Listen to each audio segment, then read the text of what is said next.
Hey guys, it's Melissa here from melissaoatman.com. Welcome to another episode of Awaken Your Inner Awesomeness. I am so delighted you're here with me today. Today, I thought we would talk about a topic that we recently did a masterclass on in my Patreon group.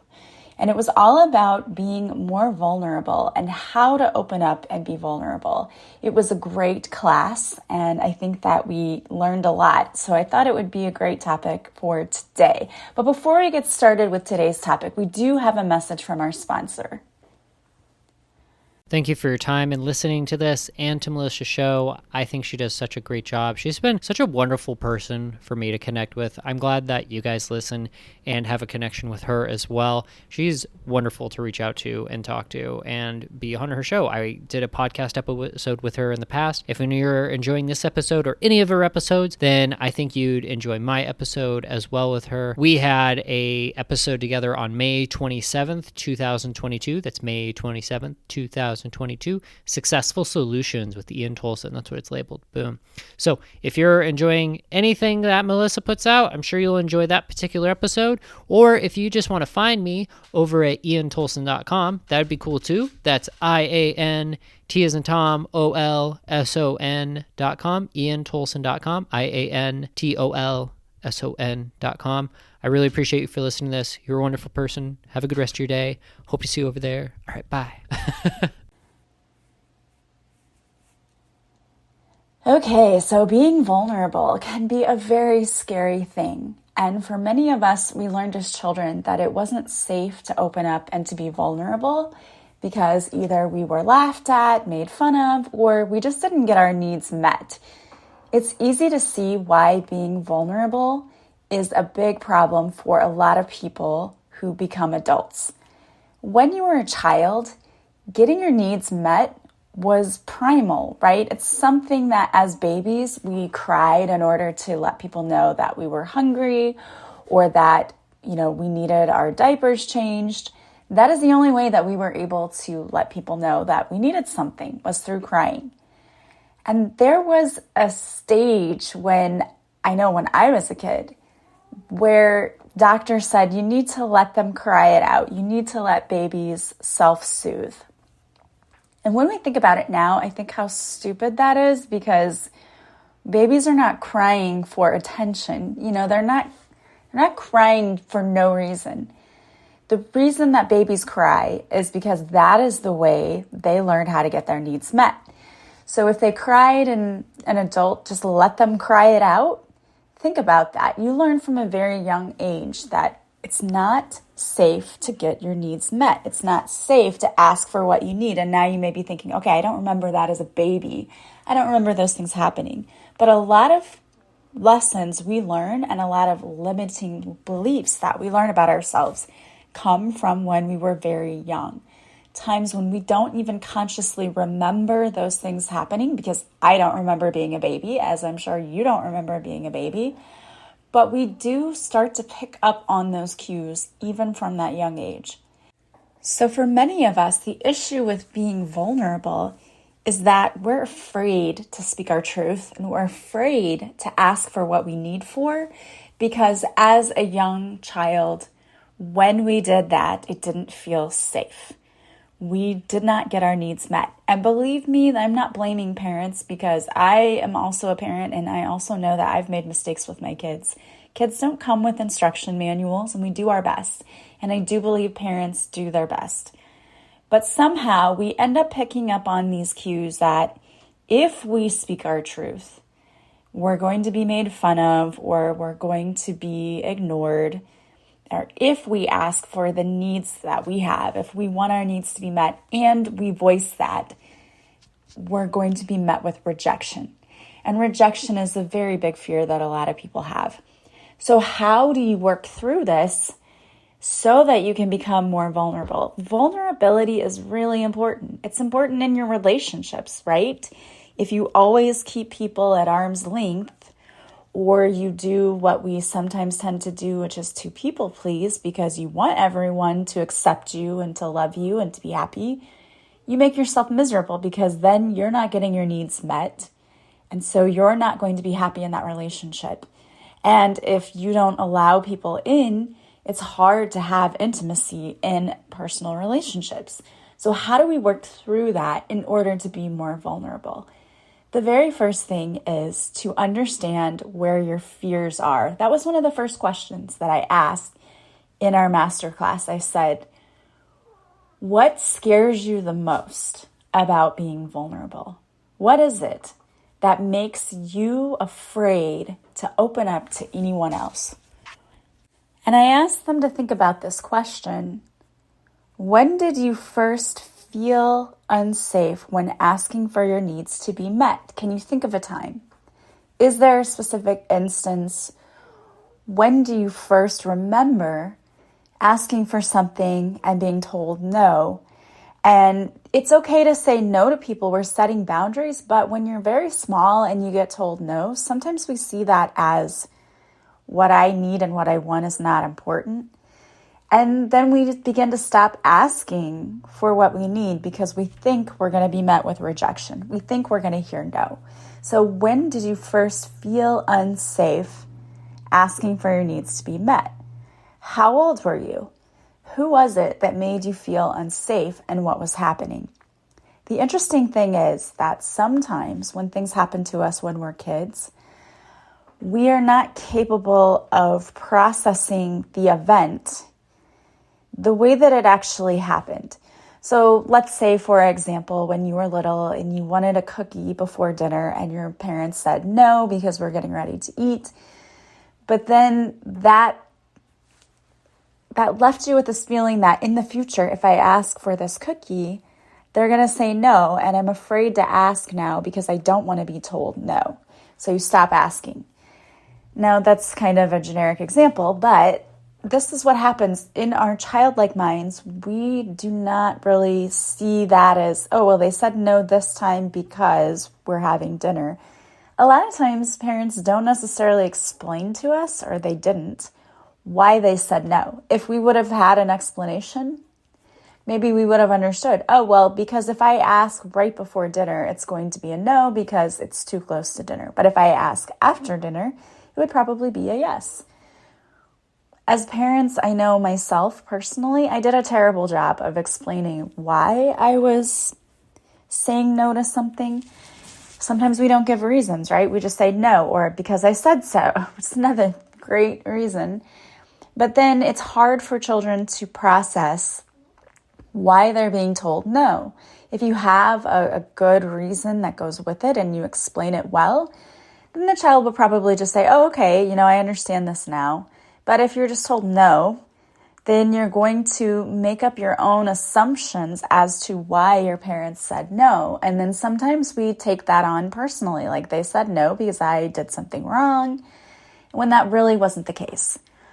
So sometimes we pick up these limiting beliefs surrounding asking for our needs because we just assume we're going to be told no. And so that builds up a fear, and we put up a wall and we don't want to ask in the future.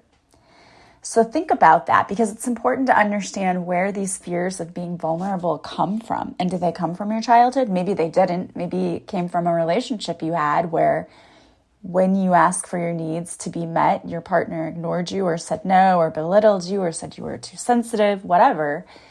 Those things also it has an effect on us and causes us to become afraid then to be more vulnerable and to be open to ask for what we need. I also asked the people in my class to think of this question. Do I ignore my own needs in order to meet the needs of others? Do I ignore my needs in order to meet the needs of others? How often do you do that? Now, a lot of people think, and this is how I used to think, I thought I was just trying to be the mediator and I wanted everyone to get along, and so I was trying to be cooperative. The problem is, if you are cooperative too often, you are neglecting your own needs and putting everyone else above you. And meeting your own needs is really, really important. You are important, you are worthy, you matter, and your needs matter. And it's important to see yourself that way too.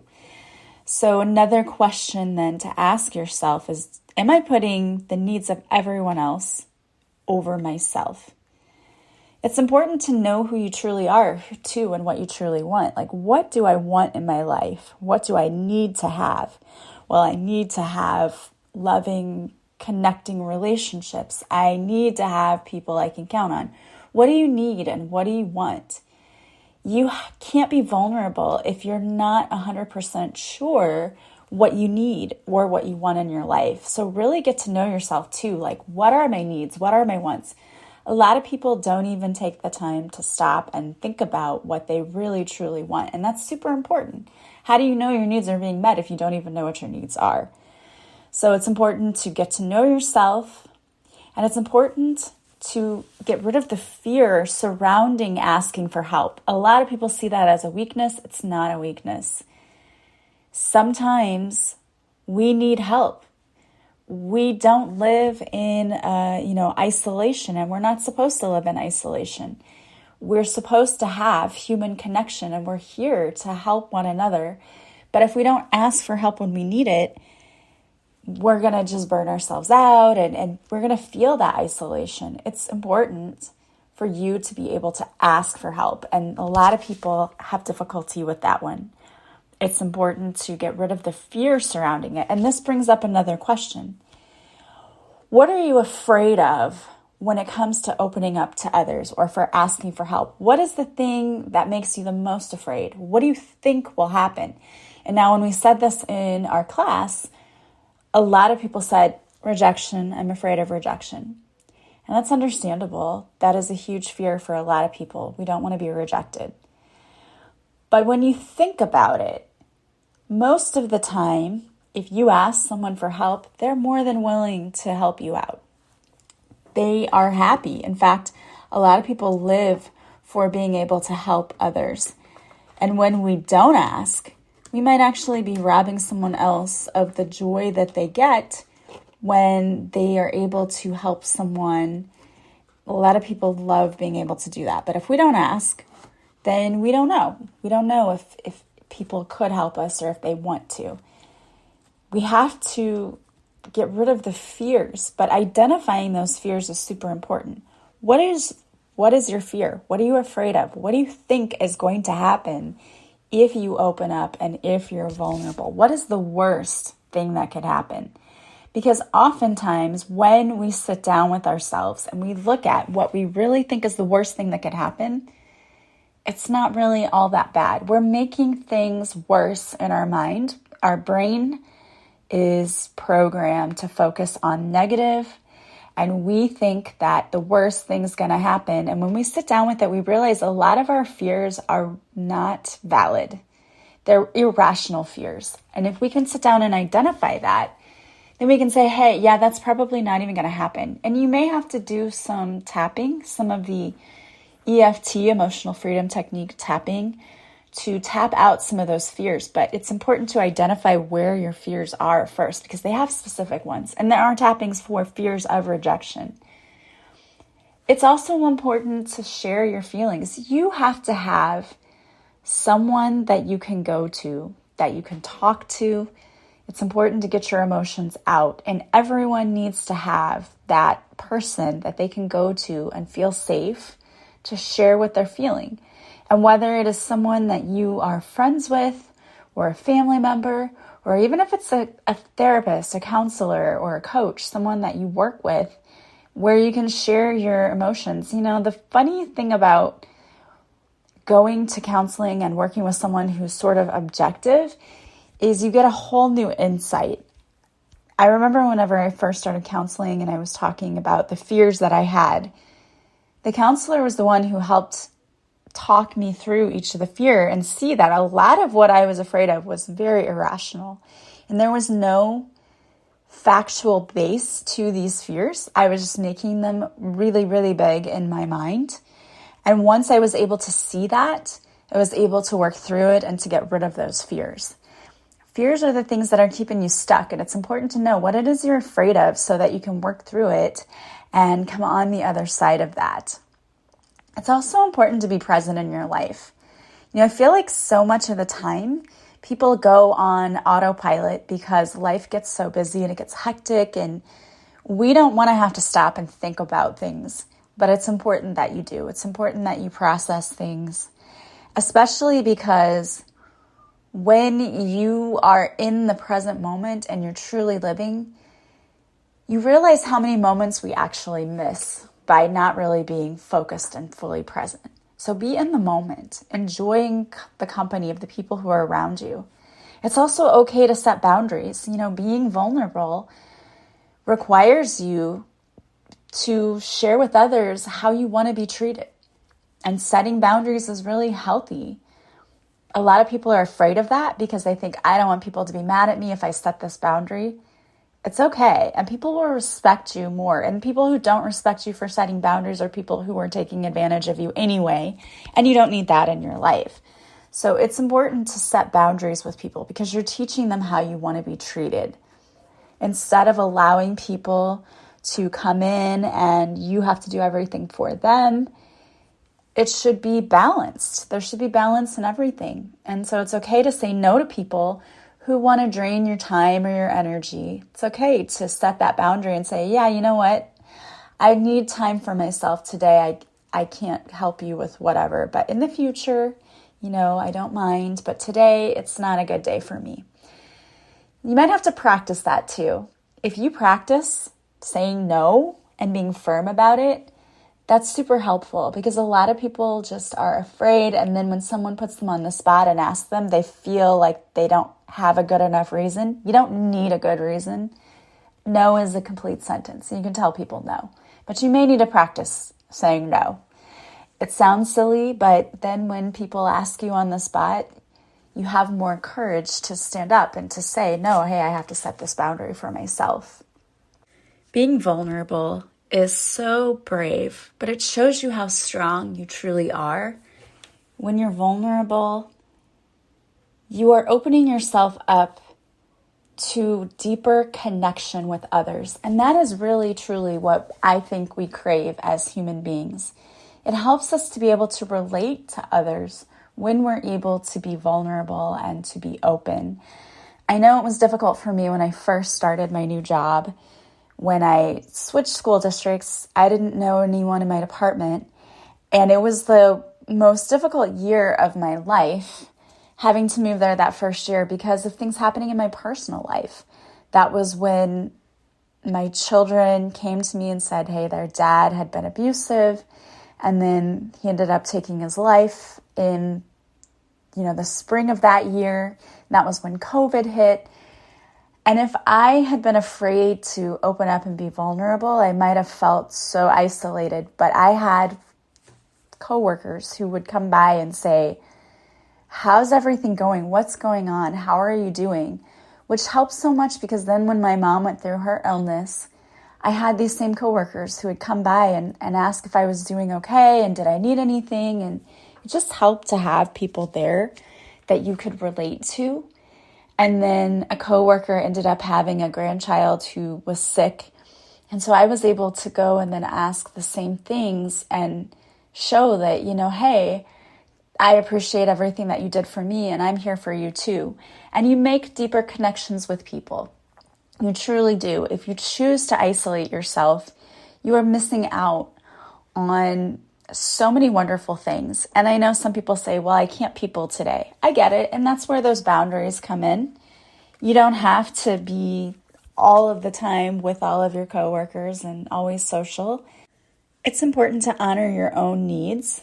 And part of that is, again, knowing when you do need some alone time, but also making sure that you don't isolate yourself. Being vulnerable takes a lot of courage, but you can do it. And you never know the connections that you make with people if you don't allow yourself to open up. Yes, there is a possibility that you could get hurt. But to me, the risk of possibly getting hurt is worth way more than the fact that you never have those deep relationships. That deep connection is what we all need. And so taking a risk and being vulnerable is really, really important. And you need to start doing that. There are some affirmations that go along with vulnerability. And I love them, and I love affirmations because I think that they're a way for us to sort of start reprogramming those thoughts, those intrusive thoughts that are in our head all of the time that keep us from doing the things we really want to do. They keep us stuck.